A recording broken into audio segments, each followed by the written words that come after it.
Let's finish our work on the Flexi line connected to the left shoulder. We'll start by hiding a few objects that we've brought back. That's the bone object our FK controls are stored under. BNDRV, L shoulder, FK. There it is. And we'll also grab our expose node. So with those two objects selected, let's head back to our display tab and we'll choose hide selected. Alright, now we'll need to work on our mid-bend control. Let's go ahead and grab that and give it a prefix of anim and have that stored in our controls layer.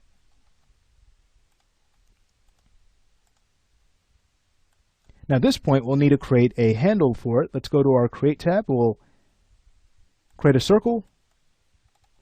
Let's check on the radius. We'll need to increase that to 1. And let's go ahead and quick align this over to the mid-bend control.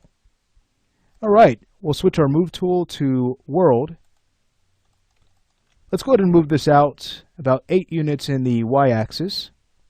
And just to check and make sure that we're good to go with that distance, we can bring back our character. Great. That looks good.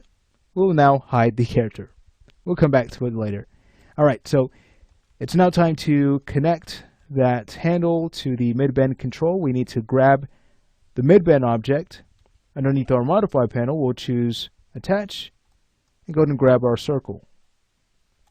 Let's right-click to exit attach mode, and we can test this out. This looks good.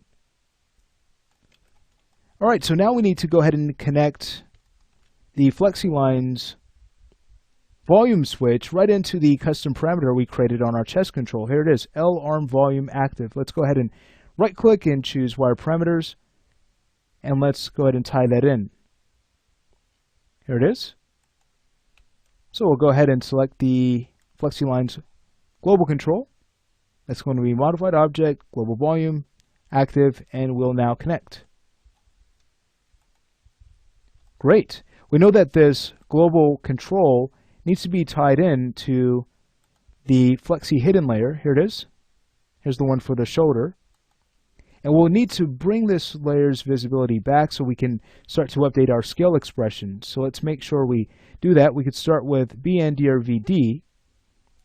That's selected. We'll move to our motion panel. Let's grab our x-axis and choose properties. We need to debug our expression to find our new length. That's 5.1696. All right, let's go ahead and remember that. Again, that's 5.1696. It's a good idea to go ahead and copy that. Let's do that. We'll go to our global variable here, and let's go ahead and update that. So we'll take a look at our global control, expand the inside to get to transform scale Y. All right. We can now go ahead and evaluate this. And we know we need to do that for the Z controller as well as for objects C and B. So I'll pause the video and take care of the others. Each scale expression has now been updated. So we can now go ahead and hide our Flexi hidden layer. Let's make sure our connect curves are stored in that same layer. Great.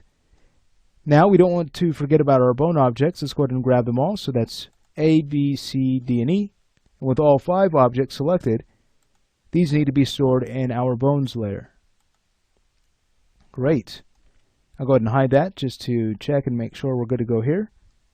Let's also go in and start to hide the other layers. We'll go ahead and hide controls. That looks good. Let's hide the hidden layer. And everything is nice and clean. Alright, so we'll go ahead and bring those back. Alright, well that finishes up our work on the Flexi line for the shoulder. We need to do the same thing now for the forearm. We're making great progress. We're just about finished. Let's go ahead and move on to the next lesson and get started on the forearm's Flexi line.